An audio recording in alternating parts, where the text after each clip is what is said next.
Untuk seterusnya, saya tampilkan mahasiswa yang sedang bercuti. Saudara Adam Hadi. Assalamualaikum warahmatullahi taala wabarakatuh. Salam sejahtera, salam perjuangan, salam Malaysia bangkit. Anak muda, bersediakah kamu atau tidak? Saya tanya lagi sekali, bersedia atau tidak? Kita lihat dekat belakang, saya lalukan juga tadi. Saya nampak yang saya kira ayahanda yang hadir hari ini untuk bersama dengan anak muda. Hari ini kita tunjukkan satu semangat kepada ayah-ayah kita bahawa kita memang mahu ubah negara ini daripada sebuah negara yang korup kepada sebuah negara yang lebih sejahtera. Itu yang harus kita buktikan. Kehadiran hari ini alhamdulillah sebenarnya baik bagi sebuah tempat yang tersembunyi di celah-celah kota. Yang kita lihat hari ini anak muda sudah berminat dengan majlis-majlis ilmu seperti ini. Bukan lagi di dalam kotak kuliah, tapi juga di luar kotak pemikiran biasa. Hari ini kalau saya katakan, saya dah pergi banyak tempat. Saya ke utara, ke selatan, timur dan barat. Cukup puas saya berjalan dan saya dapat lihat bahawa anak muda memang menagih satu bentuk perjuangan yang dipanggil perubahan. Satu bentuk perjuangan yang dipanggil perjuangan menuntut sebuah negara yang lebih baik. Apa negara yang lebih baik? Kita mahasiswa. Kita mahasiswa, apa yang kita hadapi setiap hari? PTPT kan? Hutang namanya itu. Hutang yang membebankan kita saban hari. Sudahlah berhutang, tak cukup pula. Kos hidup tinggi, bergelar mahasiswa kosnya sangat tinggi. Itu kita tak nafikan. Kemudian kita berdepan pula dengan akta-akta yang karut, draconian laws. Kita ada ISA, kita ada AUKU. Kita ni maksudnya lebih teruk daripada orang di luar. Kalau kata anak-anak muda di luar sana yang tak pergi universiti, yang tak masuk belajar di kolej, mereka bebas untuk berbuat apa-apa. Erti kata lain, kalau mereka ada idea, mereka boleh salurkan. Mereka ada idea, mereka boleh salurkan. Kalau nak hukum pun, hukumannya cukuplah sekadar mungkin ISA paling teruk sekali pun. Tapi kita ada apa awal? Contoh saya katakan, berapa ramai antara kawan-kawan kita yang ada dalam dewan ini sudah pun pernah berdepan dengan akta-akta ini. Sudah berdepan dah pun dengan akta-akta yang dipanggil awal. Sebab itu kita ada gerakan bebas suatu masa dahulu dan masih lagi kita teruskan sampai hari ini. Cuma kita tambah satu lagi, kita kata tak cukup. Bebas tak cukup. Kita mahu satu lagi, yang mana ini bukan lagi untuk mahasiswa tapi seluruh negara. Anak-anak muda semua harus bangkit. Yang itu kita panggil Malaysia bangkit. Bila kita sebut Malaysia bangkit ni, kenapa nak bangkit dari apa? Kita tidur ke? Ya, kita tidur. Negara kita tidur, anak muda kita tidur, ayah-ayah ibu-ibu kita pula masih lagi tak tahu macam mana masa depan yang akan datang. Kita tak tahu apa akan jadi masa depan. Yang cuma kita boleh tahu, kalau kita tak buat sesuatu, negara ini hancur. Saya bagi contoh, negara kita hari ini hutangnya 437 bilion. 437 bilion ringgit. Jumlah rakyat kita 27 bilion, 27 juta. Siapa yang nak tanggung hutang 437 bilion ni? Kalau bukan kita. Satu isi rumah terpaksa menanggung ribuan hutang yang mereka tak pernah nampak pun duitnya. Tak pernah guna pun. Bila masa pula kita berhutang ni, tiba-tiba nak kena bayar. Bayar guna apa? Yang kita nampak hari ni, bayar guna cukai. Bayar guna berbagai-bagai lagi taksiran dan sebagainya. Ini yang kita nak nampak. Ini yang kita lihat.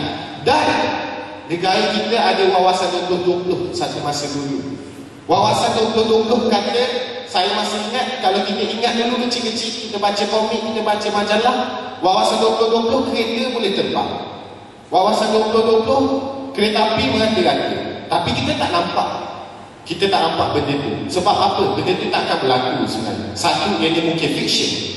Kedua, ianya memang tak mungkin berlaku bila mana negara kita menanggung hutang yang terlalu banyak. 437 bilion ni tak akan selesai. 2019 negara kita dijaga akan bankrupt. Dan kita masih boleh berdiam diri. Kita masihkah boleh berdiam diri? Kita tak boleh berdiam diri. Baik, itu satu daripada segi tahun. Daripada segi jumlah hutang pula bagaimana? Negara kita boleh bankrupt bila mana hutangnya 500 bilion. Dan bila kita sebut 500 bilion ini maksudnya tak lama tak. 63 bilion lagi habis negara kita. Yang ini kita tak nak. Dan bila sampai tahap itu, kita semua hari ini dah tak nampak, orang dah kata tak boleh nampak apa.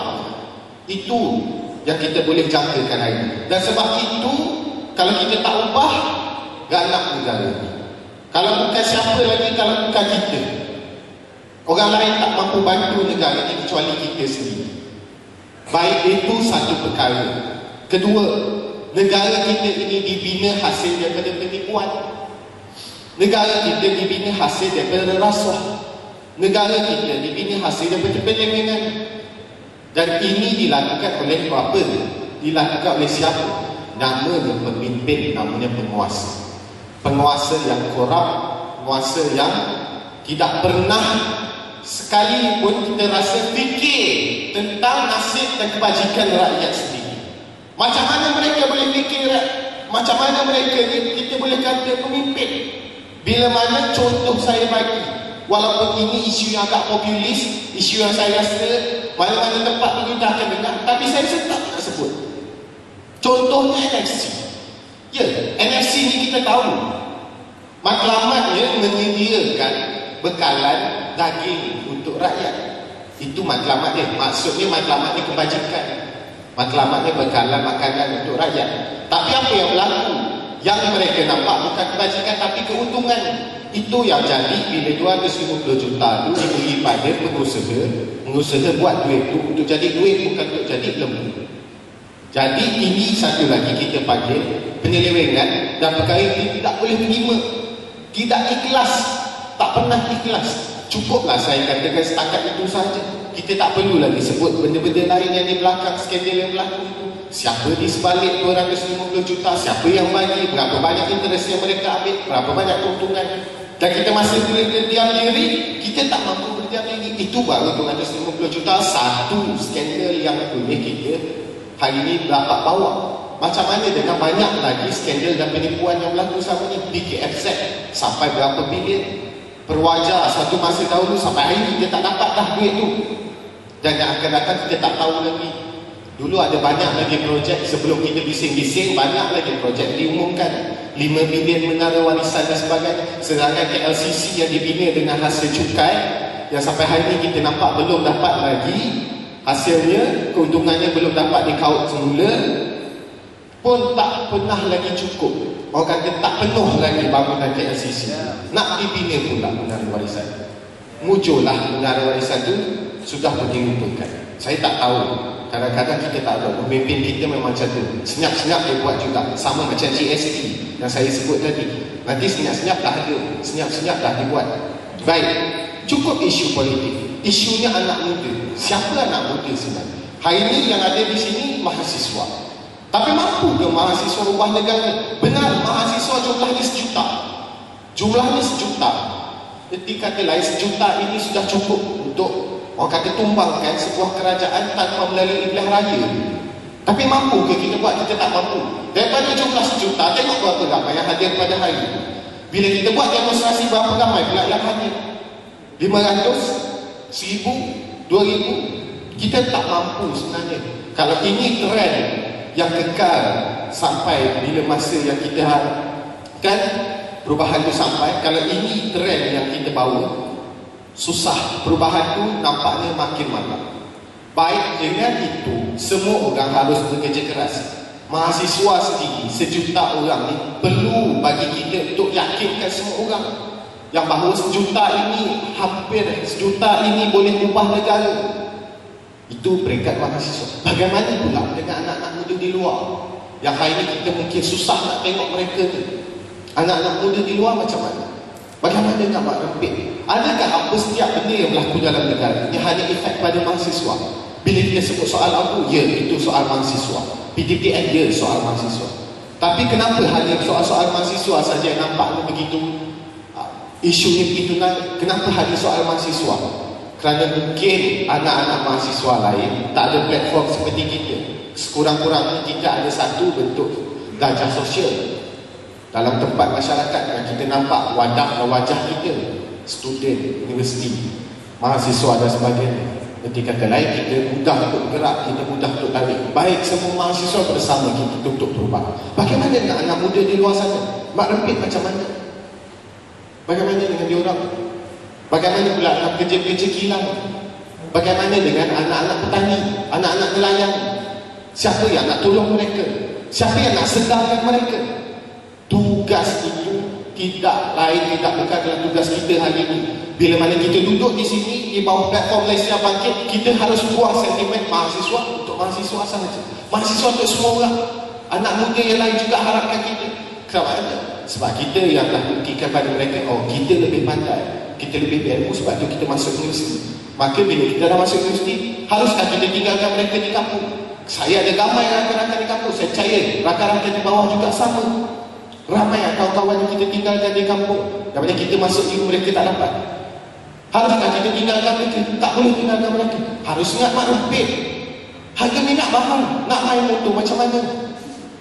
Mak kereta bersama, harga minyak mahal, nak main kereta macam mana? Nelayan, anak-anak nelayan macam mana? Bapaknya tak ada gaji tetap.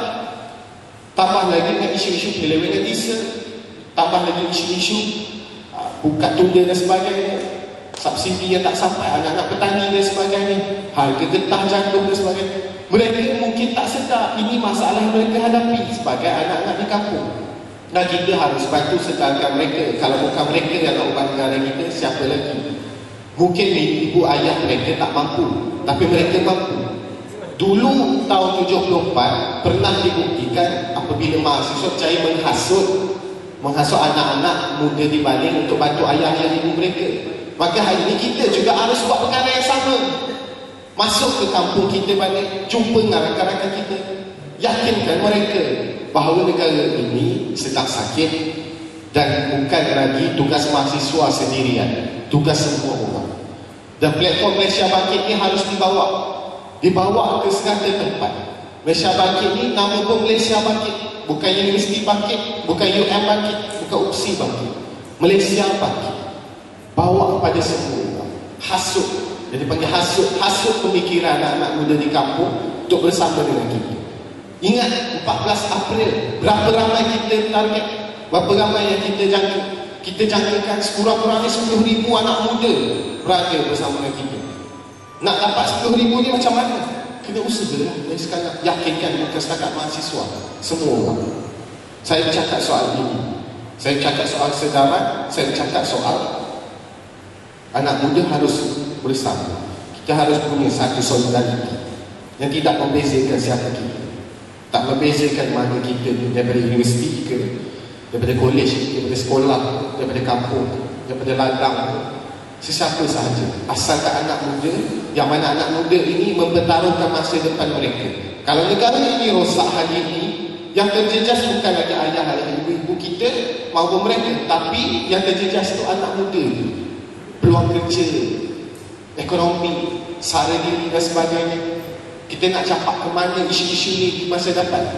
Baik, dengan itu, ini sahaja yang saya perlu katakan hari ini. Cukup sekalian ini. Yang mana silap, maafkan saya. Yang baik itu tentu sekali datang dari Tuhan.